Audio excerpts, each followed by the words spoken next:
So let's discuss about some broader objectives that were mentioned under Union Budget 2025 and 26, which is mostly focusing upon government's efforts to accelerate growth, GDP growth, to become a developed nation by 2047 under Vikshit Bharat program, and secure inclusive development. The inclusive policies of Government of India, whether through financial, digital or social. By utilizing all these aspects, the Government of India wants to secure inclusive development for this country and invigorate private sector investments. Already private sector investments, especially under capital expenditures, were dwindling because of higher interest rates, policy uncertainty. So obviously you need to reinvigorate private sector investments to make India as a manufacturing hub also, to compete with China. Next, uplift household sentiments and enhance the spending power of India's rising middle class. To uplift rising middle class, the government has proposed different taxations under old tax regime and new tax regime. So obviously the government wants to secure household savings.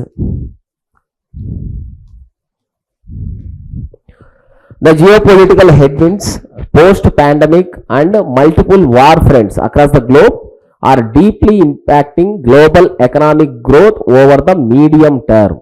And at the same time, the world is facing right now geo-economic fragmentation. Geo-economic fragmentation. The world is nowhere now globalized.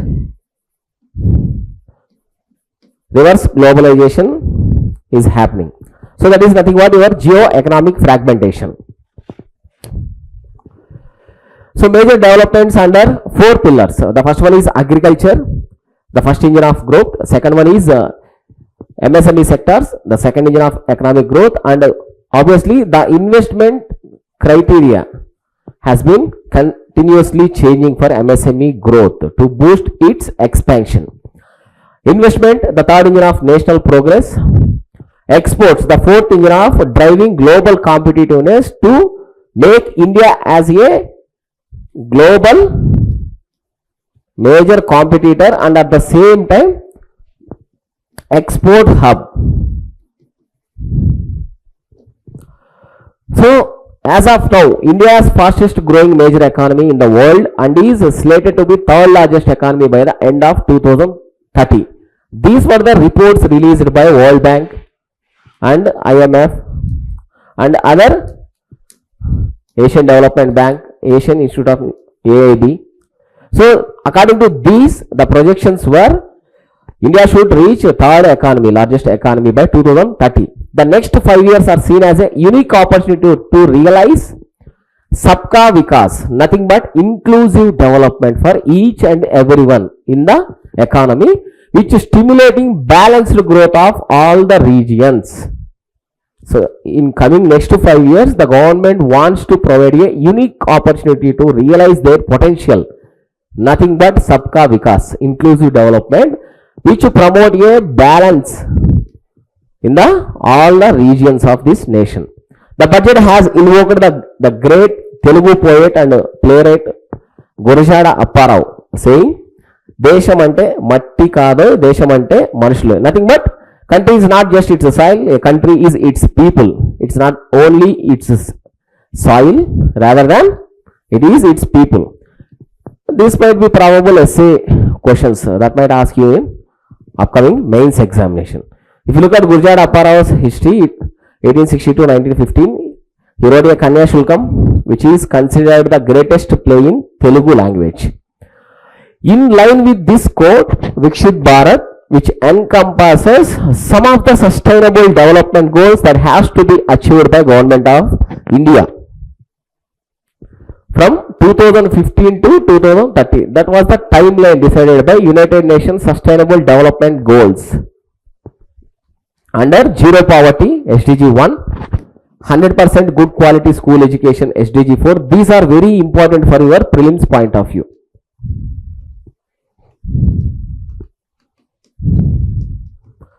Access to high quality, affordable and comprehensive health care. That's why government has come up with a different insurance programs, especially for poverty population. That is mentioned under SDG 3. 100% skilled labor for with meaningful employment. That is SDG 7. 70% women in economic activities. So no more care economy. The economic activities that were done by women will also be considered under the economic growth of this nation. That will be mentioned under SDG 10. And for farmers making our country the food basket of the world. That is SDG. The farmers, what the farmers required?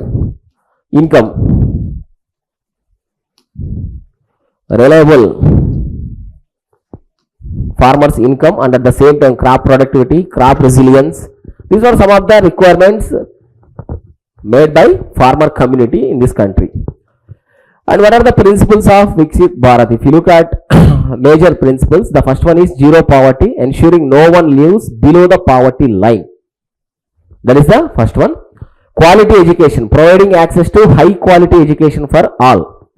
Healthcare access, ensuring high quality, affordable and comprehensive healthcare. That is the third one. Skilled labor force. We have so much labor, but whether these labor force is really skilled or not, that we don't know. Most of the times, India's economy is labeled as a jobless growth. What's the main problem? The skilled labor force is the main problem. And at the same time, opportunities are also one of the major concern to secure employment. So, to overcome this problem, skilled labor force is the need of the hour. 100% skilled labor with meaningful employment. Women's economic participation, 70% women in economic activities. Next one, agriculture excellence. Farmers making our country a food basket of the world. Obviously, you need to look after your farming community also. These were the major principles under Viksit Bharat. Agriculture as a first engine, as mentioned in budget. Prime Minister Dhan Dhanya Krishi Yojana, which is developing agriculture districts program. The first engine, that is the agriculture, has given the priority. Agriculture as the first engine, under which Prime Minister has launched Pradhan Mantri Dhan Dhanya Krishi Yojana, which is developing agri districts program. The large scale structure of program is derived from aspirational district program, which was conceptualized by NITI Aayog. And based on these success and achievements, the Government of India, especially Prime Minister, has launched this scheme, which is mostly focusing on agri districts. So where the low productivity is getting for agriculture products, so obviously you need to focus more on these low agriculture productivity areas. So that's why this Dhan Dhanya Krishi Yojana has been launched. The program will cover 100 districts with low productivity, moderate crop intensity and below average credit parameters. So obviously it aims to enhance agriculture productivity and adapt crop diversification and sustainable agriculture practices. Next one is augment post harvest storage at panchayat and block level. So at the village level itself, the post harvest losses should be minimized. So that to achieve this, the storage facilities are required. Improve irrigation facilities and facilitate availability of long-term and short-term credit. Here, the agriculture farmers require both long-term and short-term credit. Majority cases, these credit was done by informal sources of lending. Nothing but money lenders. They will charge exorbitant interest rates. So sometimes these farmers are unable to repay their amount. Obviously, it will lead to bonded labor. That's why especially agriculture communities, the suicide rates are very high, especially if you look at southern states also, not only northern states, even southern states from Maharashtra, even Andhra Pradesh and Telangana states have also reporting highest suicide rates among the farmer community. Next one, the program is expected to help 1.7 crore farmers. That is the expectation from government. Next one is rural prosperity and resilience program. So India lives in villages, right? That's what Mahatma Gandhi has told. And to prove itself, providing urban amenities in rural areas, that was also proposed to give the facilities, whatever the facilities that were provided in urban areas, if these facilities were provided in rural areas, obviously the migration from rural to urban will be stagnated. So the comprehensive multi-sectoral program be launched in partnership with the states. Nothing but it is a central scheme with the assistance from state governments also.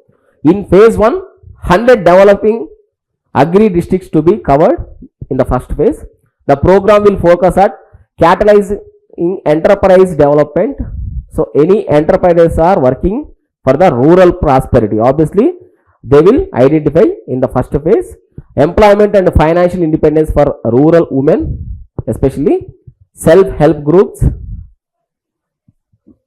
and accelerating creation of new employment business for young farmers and rural youth, nurturing and modernizing agriculture for productivity improvement, and warehousing facilities, especially for marginal up to 1 hectares and small farmers 1 to 2 hectares, diversifying opportunities for landless families. So the different types of opportunities will be created for landless families, so that they don't want to depend upon landlords.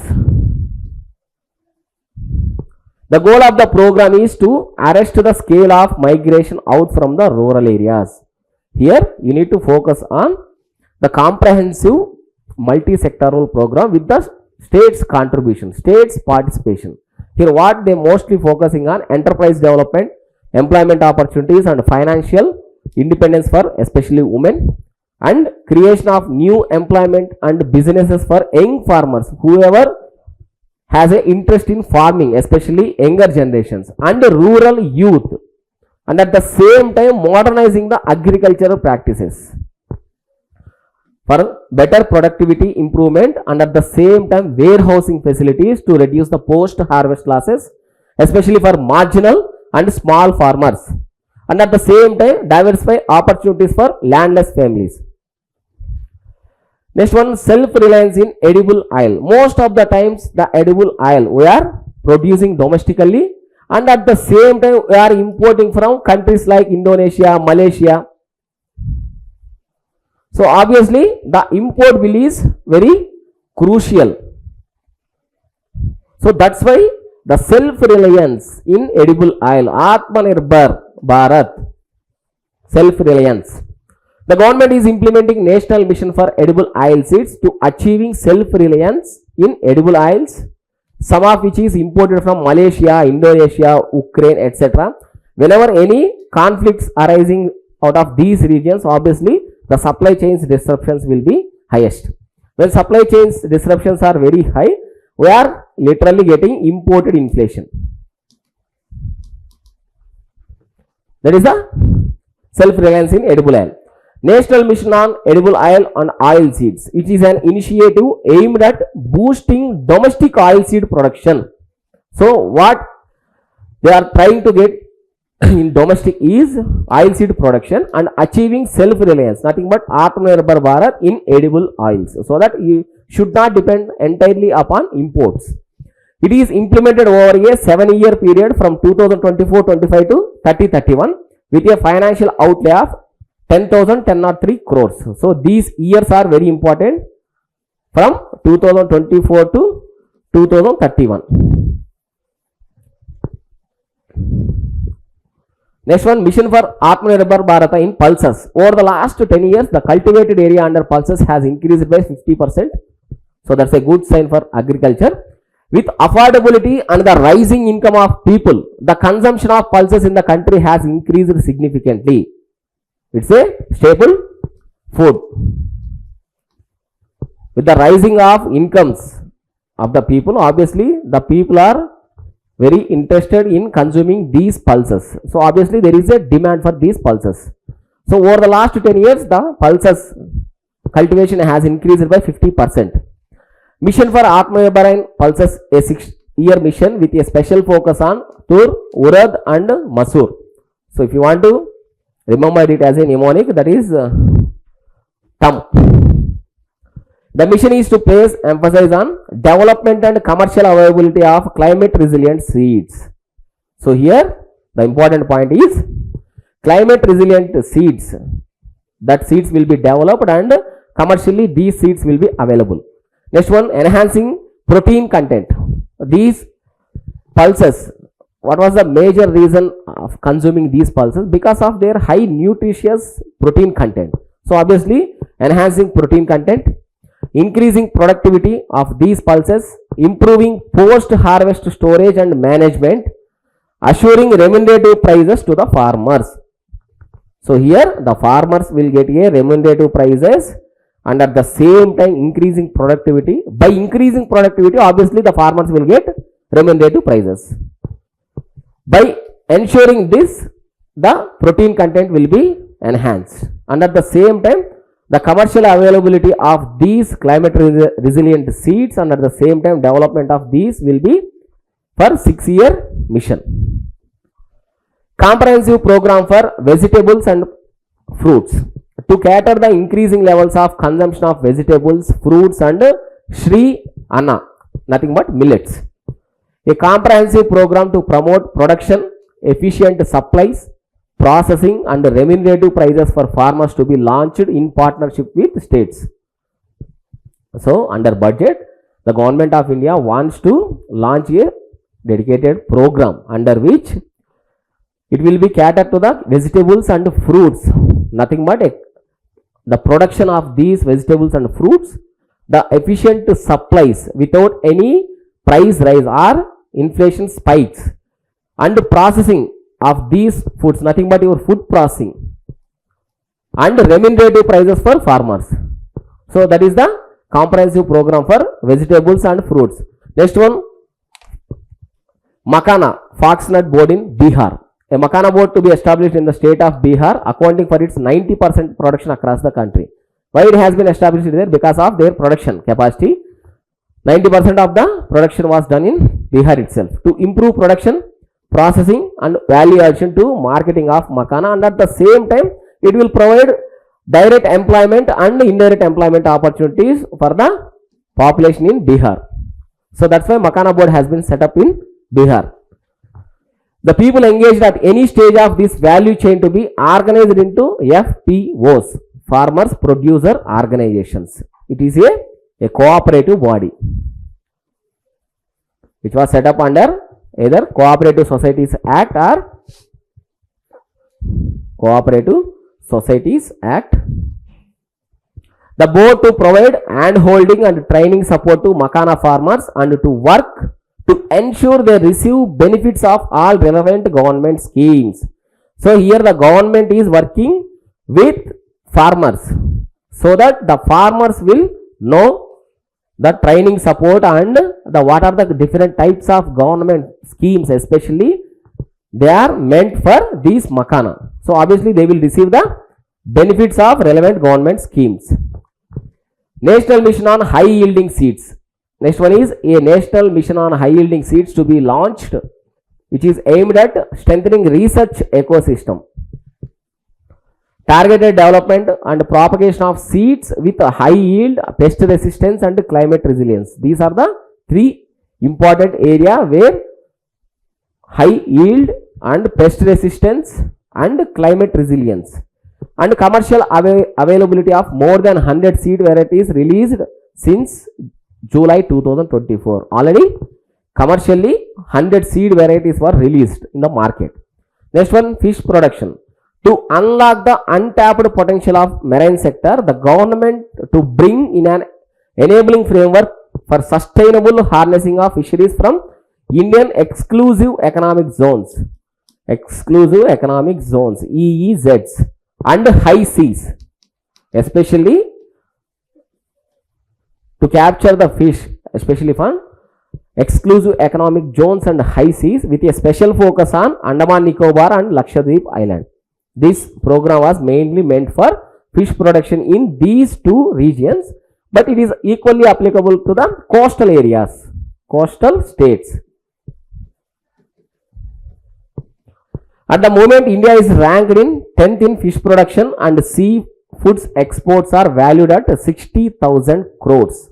As of now, 10th in fish production and 60,000 crores of export value was India's fish production. Mission for cotton productivity. It is a 5-year mission to facilitate significant improvements in productivity and sustainability of cotton farming and promote extra long staple cotton varieties. Because the cotton was infested with pink bollworm. Because of these, the productivity of this cotton is very low. The best of science and technology support to be provided for farmers along with the 5 F lines: farm to fiber, fiber to factory, factory to fashion, fashion to foreign. These are the 5 areas. It is to help in increasing incomes of the farmers and ensure steady supply of quality cotton for rejuvenating India's traditional textile sector. And at the same time, if you look at India's traditional textile, these exports are generally very low. What was the reason? Because of Bangladesh and Vietnam.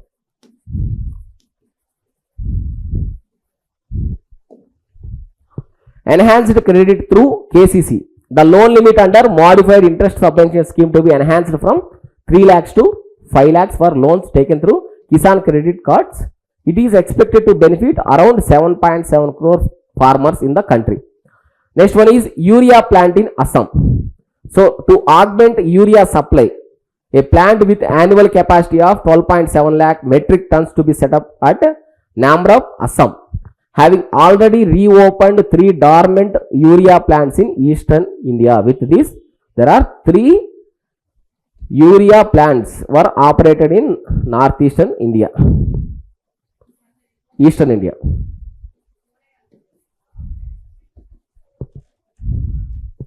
India Post as a catalyst for the rural economy. So why should these rural economies will be thrived without India Post? Because if you look at historically, India Post was the oldest organization in the world itself, right? So each and every one of us know, in each and every village, most of the cases, post office will be present. So what are the different services that are provided by post office? Savings accounts, fixed deposits, and remittance services. So obviously, by engaging in all these activities, it will create a rural economy to thrive. In a similar way, India Post as catalyst for the rural economy. India Post with its humongous resources and very diverse network to be repositioned to act as a catalyst for the rural economy. The expanded range of services include rural community hub co-location, institutional account services, direct benefit transfers, cash out and EMI pickups. Even EMIs will be picked up from your houses. Credit services to micro enterprises, insurance facilities, and assisted digital services. These are the some of the services that were expanded along with your traditional services provided by India Post. India Post to be transformed as a large public logistics organization. It is expected to meet the rising needs of Vishwakarmas, especially skilled people, new entrepreneurs, women, self-help groups, MSMEs, large business organizations, that it is going to meet the rising needs of these all categories. Next one is MSME as the second engine. There are around 5.7 crore MSMEs in India as of now. These were organized. We are not counting about unorganized sector. These are organized, out of which over 1 crore are registered MEAs employing 7.5 crore people. generating 36% country's manufacturing output and 45% of the total exports. To help them to achieve higher efficiency of scale, technological upgradation and better access to capital, the investment and turnover limits for classification of MSMEs to be enhanced. Already this one enhanced in budget itself. Significant enhancement of credit availability with guarantee cover, which is nothing but to improve credit access. Credit guarantee will be enhanced for micro and small enterprises from 5 crores to 10 crores, leading to additional credit of 1.5 lakh crores in the next 5 years. For micro and small enterprises which are range in between 5 to 10 crores, 1.5 lakh crores will be disbursed in next coming 5 years. For startups from 10 crores to 20 crores with the guarantee fees being moderated to 1% for loans in 27 focus sectors important for Atmanirbhar Bharat. So here these sectors will be decided by Government of India. If you are working in these sectors, then 1% loans will be provided under the 10 crores to 20 crores category. For well-run exporter MSMEs, for export-oriented MSMEs, the term loans up to 20 crores will be provided under the credit facility programs. Next one, credit cards for micro enterprises. Customized credit cards extended with a 5 lakh limit for micro enterprises registered under Udyam portal. This is important for your prelims point of view. In the first year, 10 lakh such cards will be issued. So, in the first year itself, the government wants to distribute 10 lakh such cards. Fund of funds for startups. The fund has been set up with a government contribution of 10,000 crores for startups especially. Now, a new fund of funds with expanded scope and fresh contributions of another 10,000 crores to be set up. Already, one fund was there with 10,000 crores. Next one is with expansion of scope and fresh contribution of another 10,000 crores to be set up. It is to help unlocking the commitments to startups. And what were the issues faced by the startups? Winter funding. The funding in startups will be affected. That's what is known as winter funding. Schemes for first time entrepreneurs to be launched for 5 lakh women, scheduled caste and scheduled tribes, first time entrepreneurs. If they want to start any enterprise, it is provide term loans up to 2 crores during the next 5 years. The scheme to incorporate lessons from the successful Stand Up India scheme launched in budget 2016-17. Online capacity building for entrepreneurship and managerial skills to be organized through it. Measures for labor intensive sectors to promote employment and entrepreneurship opportunities in labor intensive sectors especially. Various specific policy and facilitation measures are set to be undertaken. Focus product scheme for footwear and leather sectors. The scheme will support design capacity, component manufacturing and machinery required for production of non-leather quality footwear besides to support for leather footwear and products. The scheme is expected to facilitate employment for 22 lakh persons, generate a turnover of 4 lakh crore and exports of over 1.1 lakh crores. Measures for the tie sectors. Most of the times the ties were imported from China, right? So to domestically manufacturing these ties, the government has a plan, National Action Plan for Ties 2020 after COVID-19. In order to take the success of National Action Plan forward, there is to be a scheme to make India global hub for ties. The scheme will focus on development of clusters, the required skills for the creation of ties and a manufacturing ecosystems that will create high quality, unique, innovative and sustainable ties that will represent Made in India brand. In that way also the government wants to present itself as a Made in India products. National Action Plan for Ties. It was introduced to promote the Indian tie industry, including traditional handicrafts and handmade ties, with the objective of establishing India as a global toy hub. That is the major National Action Plan for Ties. The Department for Promotion of Industry and Internal Trade, which was under Ministry of Commerce and Industry, along with 14 ministries of central government, is currently implementing various aspects of the NAPT, National Action Plan for toys. Support for food processing. The government plans to establish a National Institute for Food Technology, Entrepreneurship and Management in Bihar. These bodies are also very important for your prelims point of view. The institute is expected to provide strong fillip to food processing. Especially here, the government is focusing on more food processing so that it will create a value addition. Activities in the entire Eastern India. It is not only focusing on Bihar, even the rest of Eastern India would also get benefits out of this institution. Manufacturing mission furthering Make in India.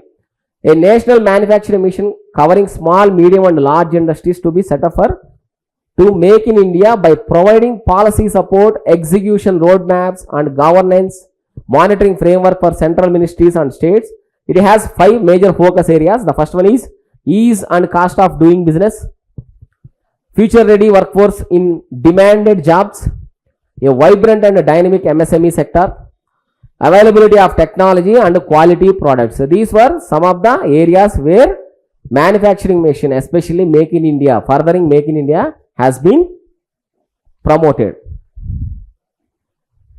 So the next third engine would be in the form of investments, which is nothing but investing in people, especially human resources development.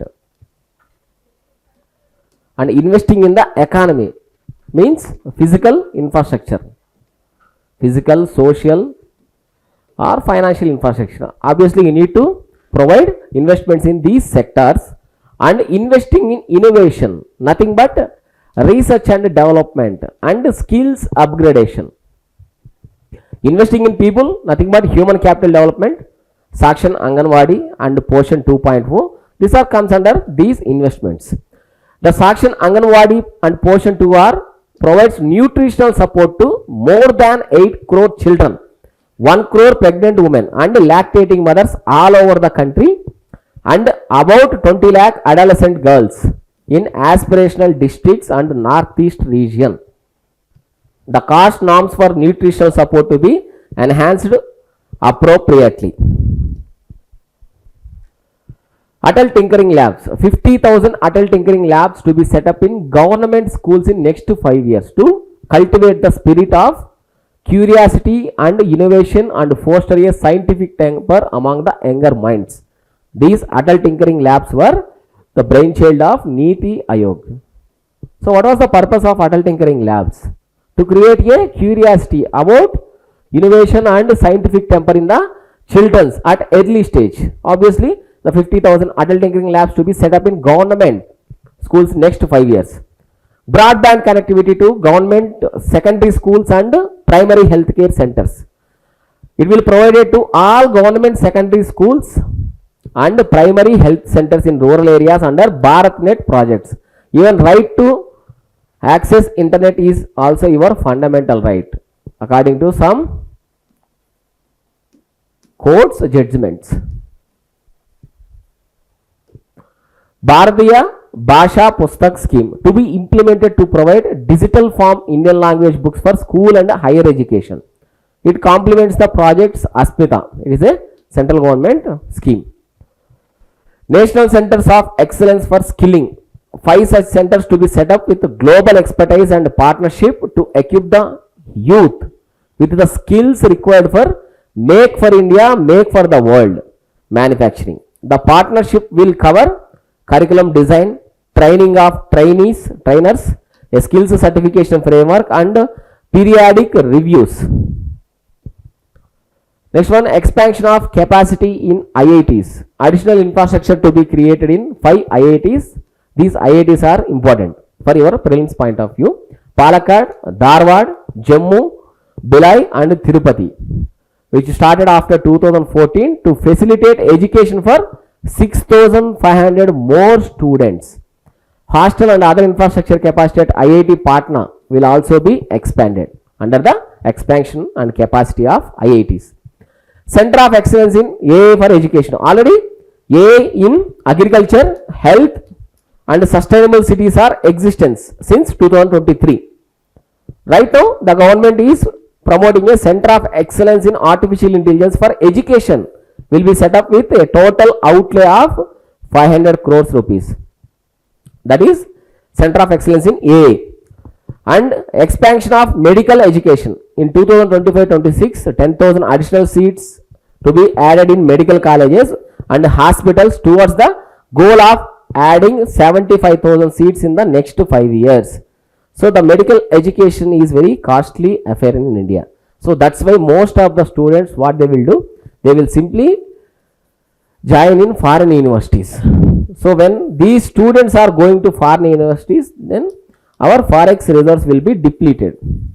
And at the same time, there is a problem. Let's suppose if these students are completing their medical education in, let's say, Ukraine or Russia or China, obviously when they want to return to India and practice in India, obviously they need to take an exam.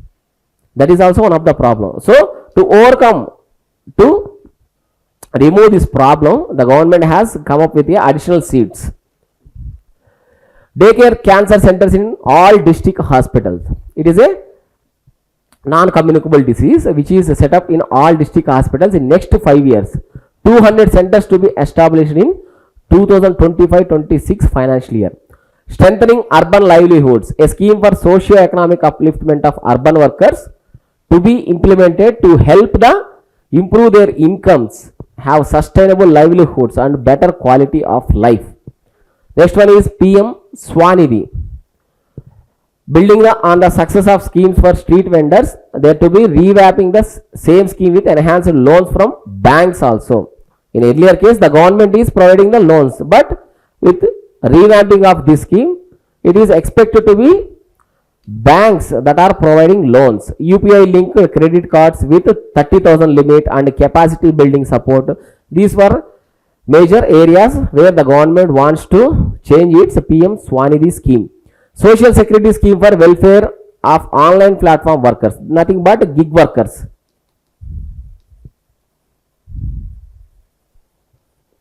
Recognizing the contribution of gig workers, their identity cards and registration on the e-STEM portal to be arranged. Around 1 crore gig workers to be provided health care under PM Jan Arogya Yojana.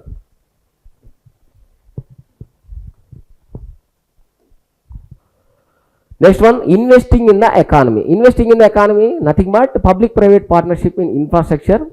Each infrastructure related ministry to come up with a 3-year pipeline of projects that can be implemented in PPP model. Whatever the projects that need to be private sector participation required, obviously 3-year pipeline should be detailed mentioning of these 3-year pipeline would be from Ministry of respective ministries. And states to be encouraged to do so and can seek support from IIPDF. In the same line, the states are encouraged to identify areas where PPP partnership is required, and at the same time they can seek support from this body, India Infrastructure Project Development Fund, to prepare PPP proposals. State governments along with IIPDF, they will identify the PPP projects, viable projects. It was created in the Department of Economic Affairs, DEA, Ministry of Finance, Government of India, with an initial corpus of 100 crores for supporting the development of public-private partnerships that can be offered to the private sector. Support to states for infrastructure. An outlay of 1.5 lakh crore is proposed for the 50-year interest.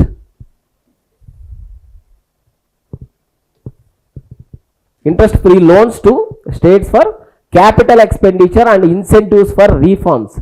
Here, the states are required to make expenses on expenditure, especially capital expenditure, and at the same time, if they are taking any reforms, obviously the incentives will be given from the central government. Asset monetization plan 2025 to 30. Building on the success of first asset monetization plan announced in 2021, the second plan for 25 to 30 to be launched to fluff back capital 10 lakh crore in new projects. Regulatory and physical measures will be fine-tuned to support the plan. Next one, Jal Jeevan Mission. To achieve 100% coverage, the mission has been extended until 2028 with an enhanced outlay of, currently the coverage is at 80%. So that's why The year was extended. The mission's focus to be on the quality of infrastructure and operation and maintenance of rural piped water supply schemes through Jan Bhagidari. Nothing but public participation. More public participation would be appreciated. MOAs to be signed with states, union territories to ensure sustainability and citizen-centric water services delivery. Investing in innovation, research, development and innovation. Development and innovation initiative announced in 2024 budget to implement private sector driven research has been allocated 20,000 crore rupees. Next one, deep tech fund of funds. A deep tech fund to be expected to catalyze the next generation startups as a part of development and innovation initiative. PM Research Fellowship in the next 5 years under the scheme. 10,000 fellowships to be provided for technological research in IITs and IAS with enhanced financial support. That is PM Research Fellowship. Gene Bank for crops germplasm. The second gene bank with 10 lakh germplasm lines to be set up for future food and nutrition security. It is to provide conservation support to both public and private sectors of genetic resources. To store the genetic resources, both public and private sectors are encouraged to conserve these germplasm. India's first gene bank was set up in 1996 by Indian Council of Agricultural Research, National Bureau of Plant Genetic Resources, which was present at New Delhi.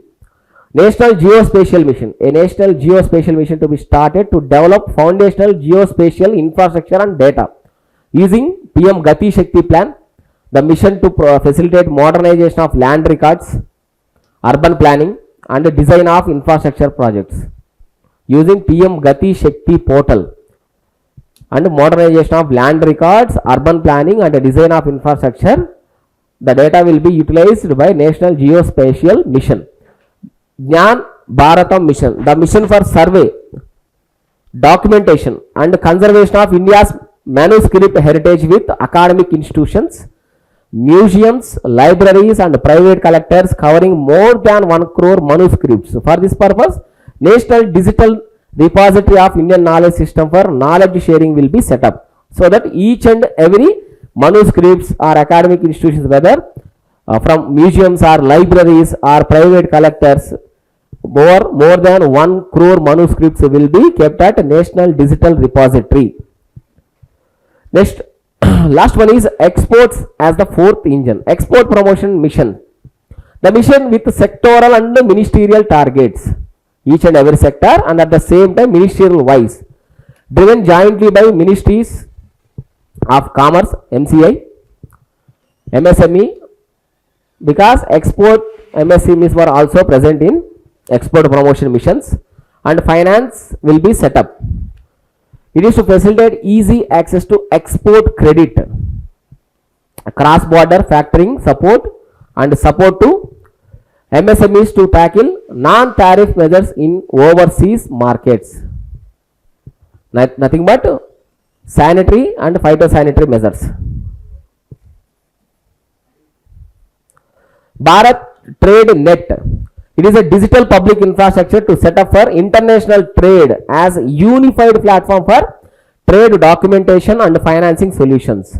So here you will get both trade documentations and financing solutions. Let's suppose if you are an exporter and you need a finance to export your products, then obviously under Bharat Trade Net you will get the solutions. It will complement the unified logistics interface platform. The BTN will be aligned with international practices.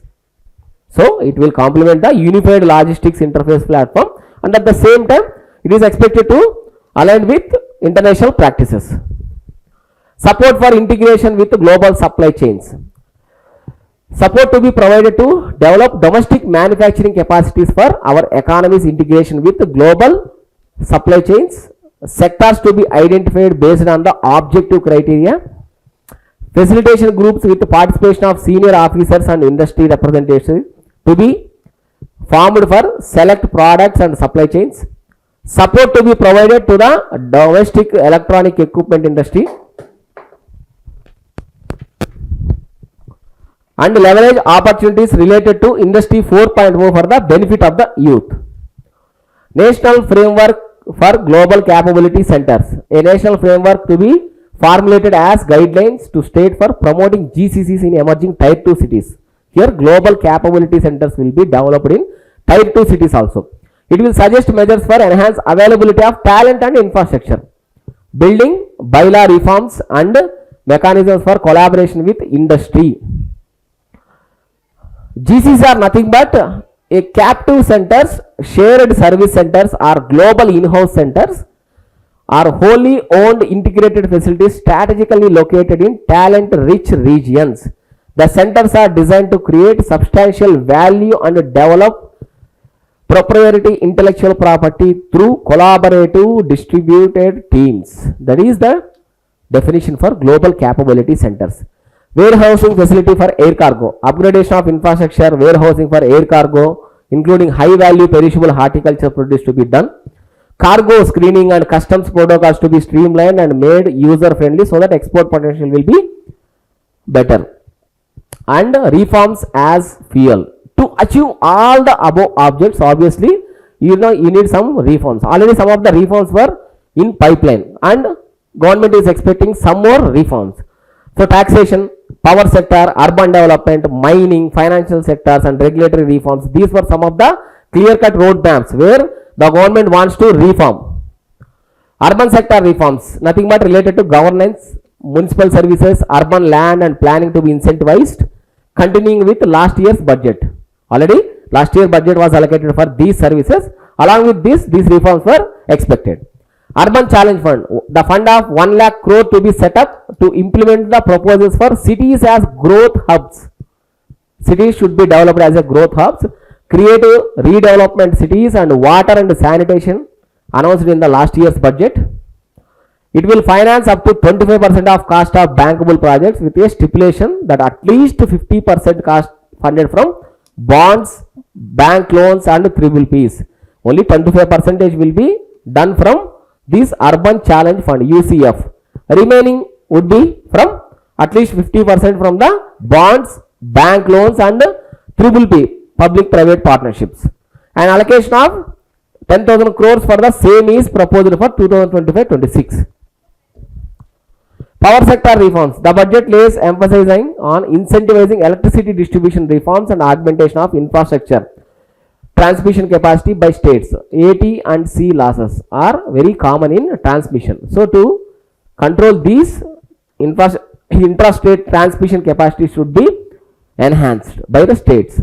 It is expected to improve financial health and capacity of electricity companies. Additional borrowing of 0.5% of GSDP will be allowed to states contingent on the reforms. If the states are encouraged to go for a reforms, then obviously there is a leeway of 0.5% of their GDP that should be used for additional borrowing.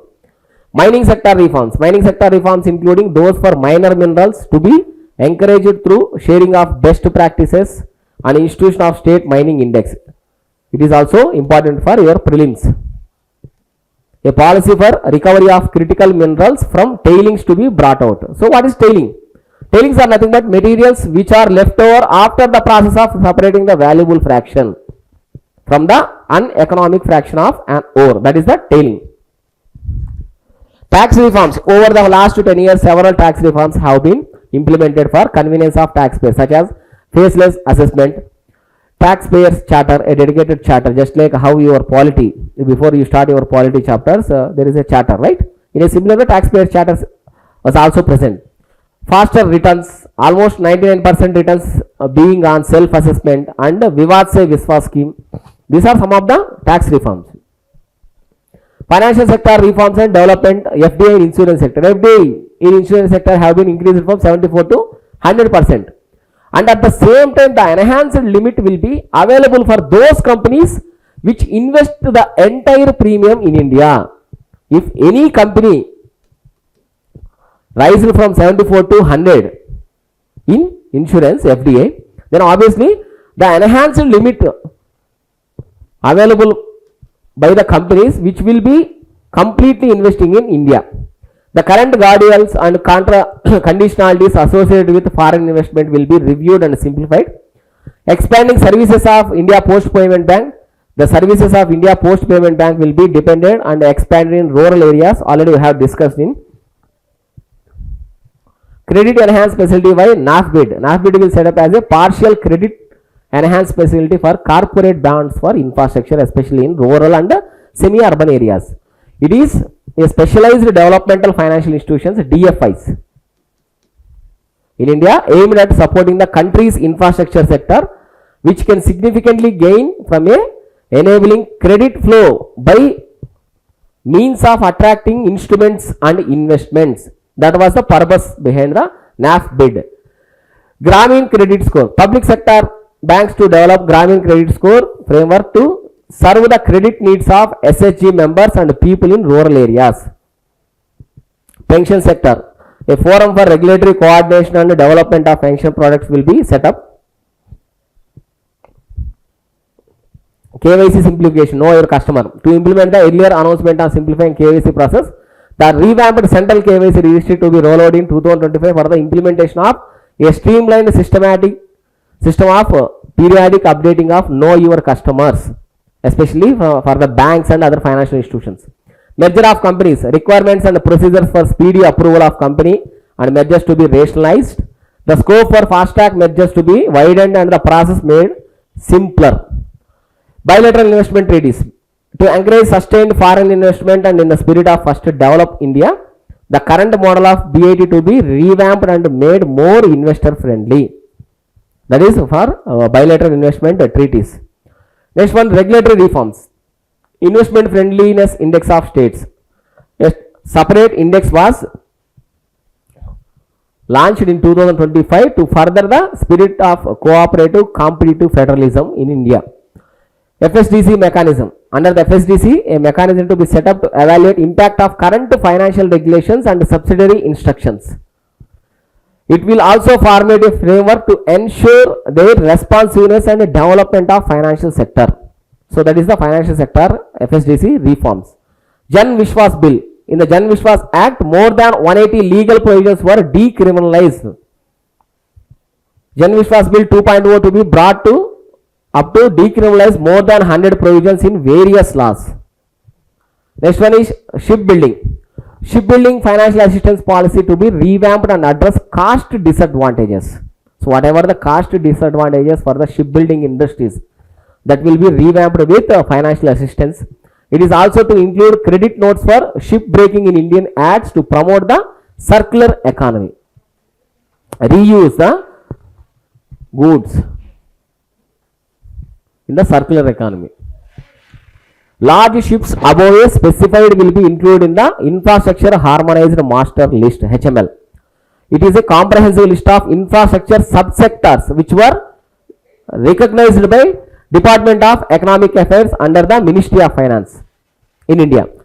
It categorizes various infrastructure sectors to streamline and facilitate easier access to financing and investment. Shipbuilding clusters to be facilitated to increase the range, categories and capacity of ship, which will be included to additional infrastructure and facilities, skilling and technology to develop the entire ecosystem. Maritime Development Board. The fund with a corpus of 25,000 crores was allocated for long-term financing for the maritime industry to be set up to develop the maritime sector. It will be for distributed support and promoting competition. It will have up to 49% contribution by government and the balance will be mobilized from ports and private sector. So remaining 51 would be from ports and private sector. UDAN scheme, regional connectivity scheme, inspired by the success of UDAN, a modified UDAN scheme to be launched to enhance the region connectivity to 120 new destinations and carry 4 crore passengers in the next 10 years. It also supports helipads, smaller airports in hilly, aspirational and northeast region districts also. Greenfield Airport in Bihar. Greenfield airports to be facilitated in Bihar to meet the future needs of the state. So what is greenfield? Greenfield is completely built from scratch. There will also be in addition to the expansion of capacity of Patna airport and a brownfield airport at Behita that was located in Patna. Western Kosi Canal Project and Mithilanchal, financial support to provide for Western Kosi Canal ERM, Environmental Resource Management Project, benefiting a number of farmers cultivating over 50,000 hectares of land in Mithilanchal region, that is northern region of Bihar. Swami Fund 2, under the special window for affordable mid-income housing, 50,000 dwelling units in stressed housing projects have been completed already. Another 40,000 units to be completed in 2025. Further helping middle class families who are paying EMIs on loans taken for apartments while also paying rent for their current dwellings. Building on its success, Swami Fund 2 be established as a blended finance facility with contribution from government, banks and private investors. The fund 15,000 crores will be aimed for expeditious completion of another 1 lakh units. It was started way back in 2019 for funding stalled projects especially, and which are net worth positive, including those projects have been declared as a NPA assets or pending proceedings before the NCLAT under the Insolvency and Bankruptcy Code. Swami Investment Fund provides last mile funding to the stressed, affordable and middle income housing projects in the country. Tourism for employment led growth. Top 50 tourist destinations will be developed in partnership with states through challenge mode.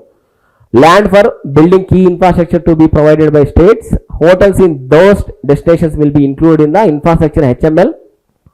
The following measures to be taken for facilitating employment led growth: organizing intensive skill development programs for our youth, including institutes of hospitality management, providing mudra loans for home stays, improving ease of travel and connectivity to tourist destinations, providing performance linked incentives to states for effective destination management, including tourist amenities, cleanliness, marketing efforts, and introducing streamlined e-visa facilities along with visa free waivers for certain tourist groups. Special focus to be laid on destination related to the life and time of Lord Buddha. So this was the discussion related to your budget 2020 for the upcoming examination. So I hope this discussion will find you and get you some help for your preparation. So thank you for joining the class. Have a nice day and all the best for your examinations.